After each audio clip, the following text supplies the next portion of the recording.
Hello friend, দেখো মটরশুঁটিগুলো মিক্সিতে একটু পিষে নিয়েছি।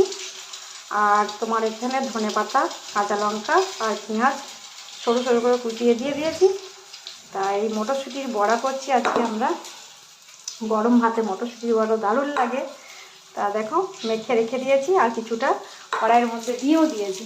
এই দেখো কড়াইয়ে দিয়ে দিয়েছি, হালকা অল্প তেল দিয়েছি।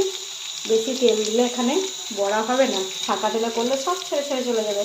তাই অল্প তেল দিয়ে দিয়ে আস্তে আস্তে এটাকে আমি করছি। আর এটাকে উল্টে দিচ্ছি,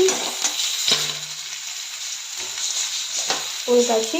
আর স্লো আঁচে করতে হবে, জোরে গ্যাস জ্বালালেও হবে না, তাহলে সব খেয়ে দিয়ে একবারে চলে যাবে বেরিয়ে। আর অল্প পরিমাণে তেল দিয়েছি, সাদা তেল। তবে কোনো ভাজা কি বড়া করলে সাদা তেলেই করি।